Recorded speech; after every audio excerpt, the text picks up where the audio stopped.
I don't have to do the descriptive game anymore. I can play the predictive game.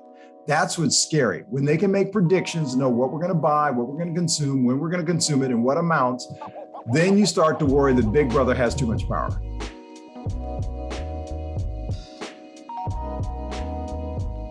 What's up, y'all? My name is Alan Sheriff, aka Alwyn the Sheriff, and you are watching the ATS Podcast. Here on the ATS Podcast, we talk about all things science, technology, and psychology related, and it's my hope that I'm making the world a better place, one new episode at a time. Everyone, thank you for joining me again on this next podcast episode. We have a very special guest in the building to help me talk to you guys about the future of marketing and the impact of social media. And I thought, who better to have on this podcast to talk about the future of marketing than one of my favorite clinical professors from the Robert H. Smith School of Business. This man he used to keep me awake every single time with his marketing lectures. I'm telling you, he's not only a managing director at Ombudsman LLC, but he's also currently running as a Democratic candidate for the Howard County Council in District 4 this year. So everyone, please join me in welcoming Professor Hank Boyd. How are you doing today, sir? Great. Good morning to everyone. And Alwyn, I want to thank you for that shout out. That means a lot. I mean, a great deal to me. So thank you so much. You know, we got to stick together. We're doing things together. Got to move together as a unit. You know what I'm saying? So keep doing your thing. And I'm proud of you. And, you know, we had a little conversation behind the scenes about, you know, some of his inspirations. Hopefully, if we get the chance, we'll delve into that a little bit more later on. But I'm really happy that he's taking this challenge up, and I wish him nothing but the most success in the world. All right, so let's go ahead and jump into it. So the first question is, and before I even get into this question, I kind of just want to break down my thinking behind it, is that we've been looking a lot at how all of these different businesses, all of these different organizations have put a lot of research into neuromarketing and how it's impacting, you know, individuals. And it seems as if they're kind of looking out for themselves at this point, because some of these measures can be pretty unhealthy that they're taking. You know, and all it really comes down is to the amount of attention that they're snagging every single day from individuals. So, you know, but we as individuals, we're trying our best to become very news conscious. We're trying to become very aware. We're trying to become aware of all the psychological measures that are being thrown at us every single time. And so for me, do you think that as we become more news aware and more news conscious, that these businesses will decide to take up new ways to kind of either hone in on their current practices or find different ways to kind of attack us from a different angle? Because I just find that, you know, these businesses might at some point come up with new technologies or new practices just to combat, you know, combat the offensive. Well, maybe it could be classified as defensive, but the kind of like the defensive that we're now taking at this point. We're kind of on the defensive. So, I mean, I just wanted to get a little bit of your thoughts on that front and see what you think. Well, we're in an interesting space, thanks to the wonders of technology. And who knew that it would get this crazy in some sense? Now, there is a movie I'm going to put a recommendation. It's called The Social Dilemma. If you haven't seen it, go see it. It's on Netflix. That is the movie. All right. I love movies. Tristan Harris. Say that name, Tristan Harris. All right. He is a Google ethicist. At least he worked for Google at one time. And he looks at the technology and what's happening behind the scenes. And you're absolutely right. These companies have come up with some very insidious practices. They really understand, here are the levers. These are the buttons you need to push. And people say, I'm engaged. I can't get off my device. I got to stay longer and longer. And it is unhealthy, right? And so when you pass a certain line and society wakes up to the fact that, wait a minute, you've gone too far. You're a little too close. Maybe we could say manipulated. I've been manipulated in some sense. Manipulation's gone on here. Then I think we will marshal our usual forces. The government will get involved and they'll say, look, you can't do this, or you're going to have to be more transparent going forward. And I think that's going to be the key in terms of practices for companies that are going to be good eggs and good citizens. They're going to say, look, here's what we're doing. Here's how we get to where we're going. And of course, I believe that in a world where more and more tech comes every day, that transparency is what's going to save us. Yeah, definitely. I mean, this talk about how the government's going to have to take up a primary role in trying to get some of these companies to kind of, I don't know, maybe relax on their front in terms of the amount that they're throwing at us psychologically. It's something I can definitely agree with. But with what they're doing right now, it already seems insane as it is. These companies, the research that they already have behind neuromarketing and the impact it's currently having on us today with, especially with COVID, which is basically exacerbating everything from, you know, suicide rates to, you know, depression. All of these things are skyrocketing. it just makes me wonder why the government hasn't taken action now at this point. And or maybe they are, and maybe I'm just not aware. But I mean, maybe you could speak to that a little, because it seems like things are already as terrible as they are. Oh, and what typically happens in the space of technology races ahead of the law. And so it takes a while for the law to catch up. So I think there's going to be regulation, and there has to be oversight where they're saying, hey, you guys have gone too far. We got to rein this in a little bit.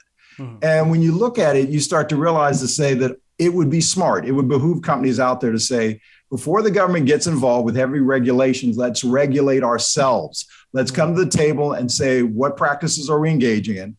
Let's bring in maybe third parties to say, hey, I think you've gone too far on this one. I think you guys are so into, oh, we got to get more and more and more. You've crossed this line. And who knows, maybe it'll be a group of citizens that get together and they will serve as the watchdog sort of agency to say, this is acceptable. This is going too far. We got to slow this down a little bit. Yeah, but I mean, are they doing that? They're not doing it at the moment. I'll grant you that. They're not doing it at the moment, but it's got to come. It seems inevitable. Yeah, it drives me nuts because when you put it that way you did earlier about how technology is so far out and the government has to catch up to them, it makes you realize just how kind of ill-equipped our current government officials are right now, especially with understanding the issue and trying to figure out how to take actions against it. And it drives me nuts because it's like, this is the 21st century. You know, it's 2022. Like, how are y'all not doing something at this point? It's just like, oh, like, you know, it drives me crazy. But anyway. Like you say, it's a brave new world. We have companies, and the ones that really are tooled up in the tech space, they've got machines. And the machines are engaging in machine learning. We're talking about artificial intelligence and the speed at which they are studying us, looking at patterns, figuring out how these patterns come together for all of us. And then to say, okay, I don't have to do the descriptive game anymore. I can play the predictive game. That's what's scary. When they can make predictions, know what we're going to buy, what we're going to consume, when we're going to consume it, and what amounts, then you start to worry that Big Brother has too much power. And I think that's when we'll see these government forces step in a big way and say, hey, wait a minute. It's time, once again, to tamper this down a little bit because it's gone too far. Something makes it, I think that at some point these tech companies might go to war with the government then.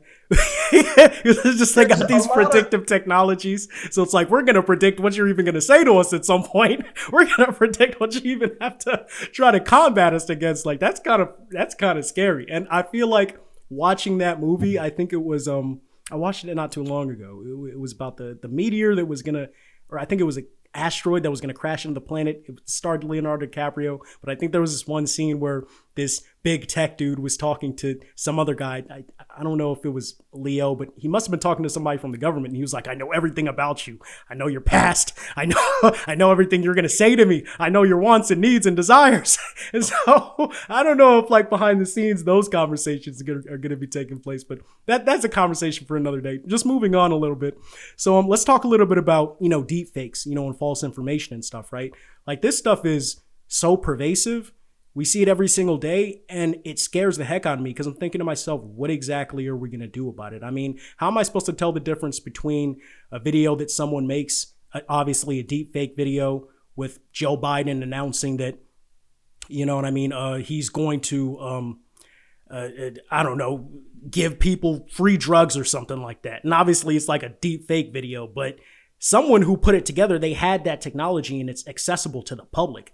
And it's insane. I don't know how much power it actually takes, but my question is, have you ever thought about this issue? How do you think we would be moving forward on this to combat all this false information, these deep fake videos? Have you ever thought about it? The deep fake is kind of an interesting space to be in, right? Who knew technology could take us there?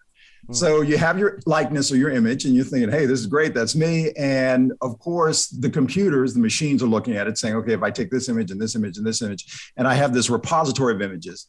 And I love how they put one computer against another computer in this generative adversarial network, the GAN that they talk about. And it over time, it really gets almost perfect in terms of what you look like. So any normal person come along and says, yeah, that was you. You said that. And it had to be you.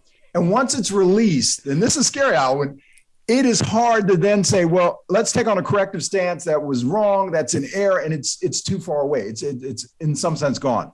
So we've got to nip it in the bud before it happens. So who better to fight with the machines but other machines? And I think what we're going to have in some sense is like sentinels. Can you imagine it? that you'll have your images pop out, and then the sentinels will come along and they'll say, wait a minute, this is you or this is not you. And if it's not you, there'll be a way that they can erase it or expunge it from the internet, and then everyone's okay. But it has to happen early, or you're right, it'll be bedlam. There would be no way to rein all this in, because once it gets out there, it's going to just travel widely and it's too late.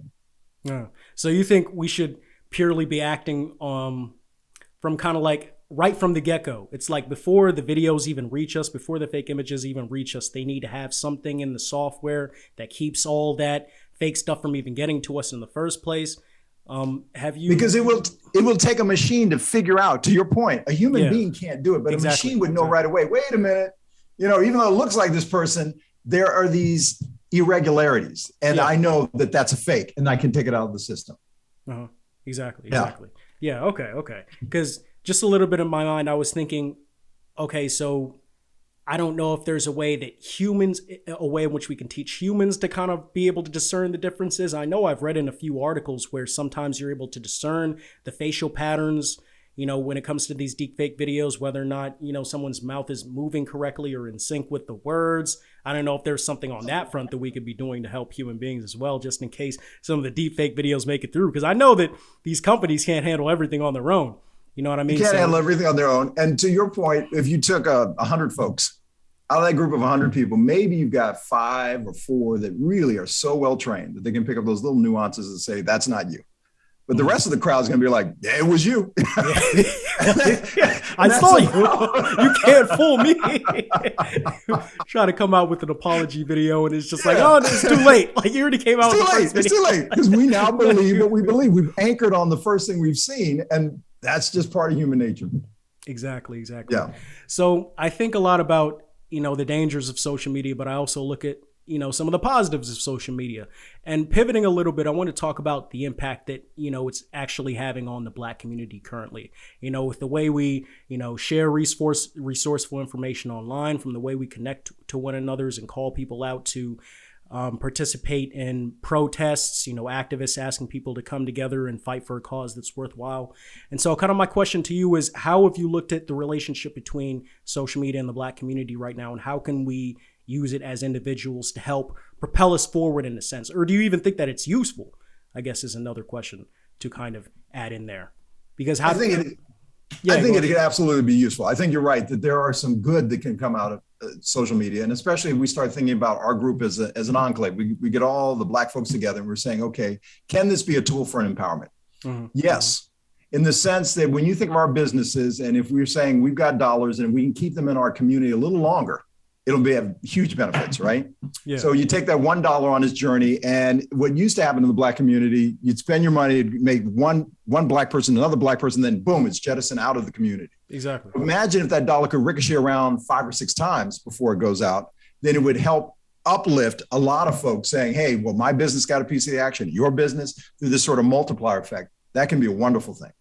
And we see certain companies already moving in that space, because I'm thinking of, I don't want to get it wrong now, Meta. I almost said Facebook. See, Meta is saying that, look, we can say whatever you want at this point. I don't think anybody's we're not falling for it, Mark Zuckerberg. Yeah, exactly. Yeah, we're saying we got the Infinity Group.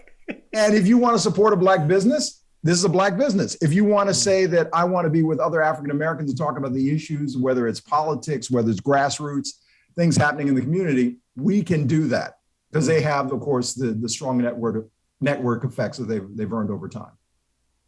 Let me rephrase that a little bit. Do you think that social media has been used in the right way so far by the Black community? Or because I kind of already got the sense from what you're saying that it can be used in a positive way. It can be used to help reinforce what we're actively working towards.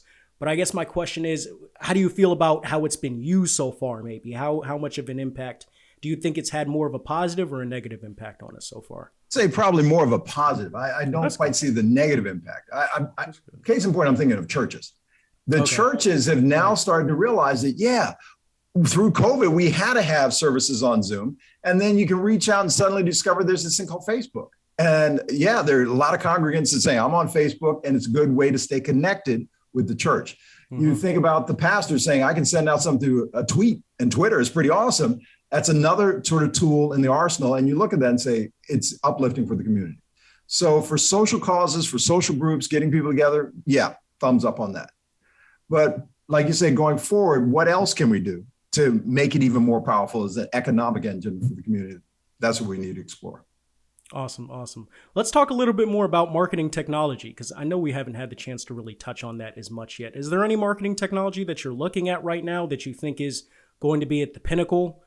Do you think that any of these marketing, are you looking at anything right now that's probably not in as much use, but you see being used primarily in the future for, various methods? Where do you see their best use cases? Okay, so now it gets interesting. Why did Mark Zuckerberg change the name of Facebook to Meta, right? The metaverse. And he said Meta would signify beyond, right? This is the beyond. And so I watched my daughter. The great beyond. The great beyond. So I watched my daughter, she's 12. And when she hangs with her friends, it's totally different than for me. I mean, now, I'm older. So back in the day, I lived in a world before the internet. Yes, guys, there was a time before the internet. We all lived. Oh, really? Right? I didn't know. Yeah. And you would go to your friend's house and you'd hang out, and it would be like talking to another person in real time, real space in person, that sort of thing. No way. That's so weird. Yeah. So weird, exactly. Like that's so why is it when my daughter's friends come over, they all are armed with their laptops and they're saying, okay, we're all here now, but let us get into Roblox. Let's go to this virtual world where I have an avatar, you have an avatar, we all get together in avatar land, and that's the way we bond. That's the way we do it. So from that standpoint, that is the future. That's why Mark Zuckerberg saying that, yeah, we're all going to get into the metaverse. We're all going to have an avatar someday. And once you have that avatar, that extension of self, then you're going to be like, well, how's my avatar looking? Does he have the right swag, the right clothing on? Maybe I got to get this piece. I got to buy this. I got to do this. And commerce will then find its way into that space as well. So when you look at the future, yeah, it's going to get really interesting. There's going to be the physical reality, and then there's going to be this virtual world. And at some point, you will have a hard time discerning the difference of whether I'm here or there. Right now, we all know when we put on the glasses that, yeah, it's really cool, but I know I'm in a virtual space. But what happens one day when you put on those glasses and you really can't tell? That'll be interesting. And that seems where it's headed. Yeah. So, and I don't want to give everybody the impression that I'm a skeptical. Sometimes I just can't help it because I love technology and I love science. And I know that there are I'm biased towards all the positive benefits that it can offer people. But I can't stop thinking about the fact that might the immersion be a bit dangerous, a bit scary? Have you ever been a bit skeptical yourself on that front? I mean, to just go from constantly looking at our phone screens all day to actively being in this world, where, you have this headset, you have this avatar, you are in a sense constantly seeking perfection through what your avatar is wearing, through what it's eating, if they even let us eat. That kind of has an impact on our bodies too. We're in the metaverse, you eat too much cake, you get bigger. But yeah, like it's kind of, you're immersed in this reality where you get to control everything. Mm-hmm. You dictate the outcome of multiple things. And so I guess I can't help but kind of reflect one more question back to you. Do you feel like that's kind of dangerous, the immersion factor? Or do you think that could be good factor? Well, Alwyn, I think you're correct in the sense that we've got to ask the question and then we've really got to study it. Because you've already seen that we have phone addiction, as you aptly point out, right? Yeah. I think most people would be shocked to find in a recent study, they say, how many times per day do you look at your phone, right? The number of times you're doing this number. And it was some astronomical, like 262 times a day. And we are so, like you said, this is a phone here. Can you imagine when you go into a place where you get an immersion experience, when you're in another world, it will be quite addictive. Yeah. And so therefore, yeah, we are wired in such a way that we love that dopamine release. And then what are you going to do with these folks what happens if someone goes into that space and they're just so lost that they lose all touch of reality? And are you worried about, is that going to be a case where people are going to come in and so-and-so's passed out because they haven't eaten for the last 12 hours because they were too busy in another, and you got to ask the question, you got to be worried about this. Yeah. So once again, we got to say to ourselves, these industries, they're going to be cognizant of it. They need to study it. And if they start to see those signs, they need to act right away, as opposed to waiting for the government to get involved and say, oh, no, we're going to now force you to shut down, or you can only be immersed in the world a limit of 1 hour a day or 2 hours a day, this sort of thing. Exactly, exactly. I've been reading up a lot on that. Is that it might be that a lot of these tech companies aren't pushing themselves as much as they should to worry more about Mhm. the empathy factor when it comes to people knowing how they're going to be interacting with their technology, instead of just from the outset saying, oh, this technology is going to change lives and let's just work on it as it is and throw it at people's faces. Like, let's actually look at all the surrounding. Let's look at it overall. Let's see how it's going to impact people on a wide basis. Let's look at how we could use this technology to work with everyone. Not just from the outset. It's just, oh, this technology is revolutionary. I think that a lot of companies need to start focusing a lot more on making sure that the technology is going to be safe. It's going to be easy to handle. It's going to be easy for everyone to access it.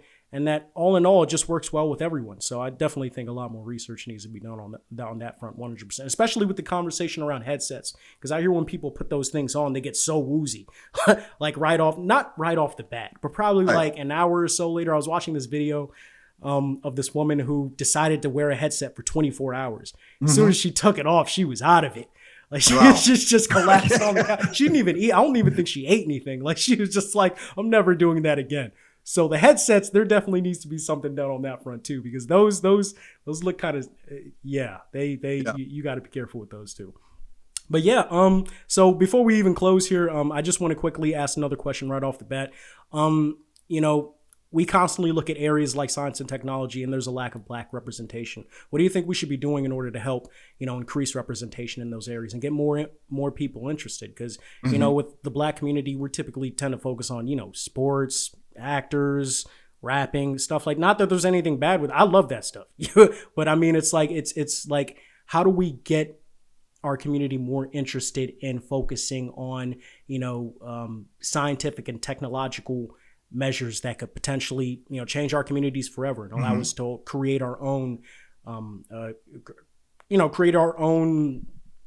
stuff, through these different subject matter areas.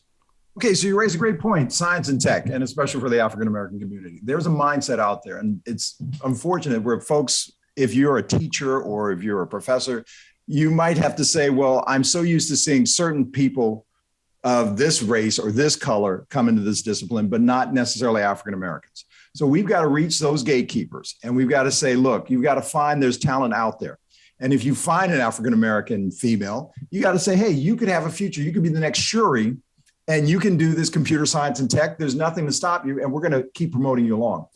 I belong to the American Chemical Society, and one of the nice things they've done there is to find these mentors, these centers of influence, and to say, let's actively promote. Let's talk to anyone that we find that has talent, saying, you could do this. You could be a part of this. I think back to my days at Princeton, where I ended up getting a Ford Foundation fellowship that allowed me to go out to the University of California, Berkeley during the summer of my junior year, where I got to work in a lab. So I'm doing inorganic chemistry and all this. And I remember they were like, Hank, we really need you, because look around you. How many African-Americans do you see with a PhD or doing postdoc work or wanting to become a professor in this discipline of science? And that's where I think you can turn things around. And we've got to be really more diligent about that. I think before there was a lot of talk, oh, this would be nice and we ought to do it. Now we got to walk the walk. We really got to make it happen in that sense, because you can be creative in science and tech. And I think we got to communicate that more to our community. Like you said, you got the rapping, you got the music, you got the arts, and we're brilliant at it. So that same imagination, that same insight can come into science. And who knows what we could come up with as a community in terms of products and services. Exactly. I think about that a lot. And I love that point that you make about going to the gatekeepers, and making sure that, they provide a space for us as well, so we can access those resources and use them to create our own stuff. So I definitely love that. Brilliant. So yeah, where can people find you? Shoot. Where can they find me or what? Yeah. Where they can on social media. You know how these podcasts social media. Go. You like, find me on LinkedIn. It's like, oh, I'm at this address. Website thing. Like, hey, I see that guy. I know his likeness. I know who that guy is. Yeah. So just LinkedIn. Just LinkedIn. And if you want to help out with the campaign, I'm going to say, it. VoteHankBoyd.com. Let me say it again. VoteHankBoyd.com. So we've got a website for the campaign, and LinkedIn is my major play. In fact, you reach me through LinkedIn, right? Because we look down and say, hey, there's my old professor. Yep, there he is. You can't find him nowhere else. How come these old people are never on social media? Psych now. Professor Hank Boyd, thank you so much for coming on the podcast today. I had a blast. This was freaking awesome. Hopefully I'll have you back again in the future so we can talk a lot more about this stuff. But, I appreciate the work that you do. I respect your ability as an educator and just making people interested in stuff like that, especially when it comes to marketing. And, keep those students interested. Wish you nothing but success when it comes to the political campaign. And I'll be out there rooting for you. Again, I'm going to be the dude. Like, you might not see me. You might see my forehead. But you might just be holding my sign the whole time. Like, hey, it's my man. Go on podcast. See you. But yeah, Professor Boyd, thank you so much. Appreciate it. Well, thank you so much, Alwyn. It was a pleasure being on your show.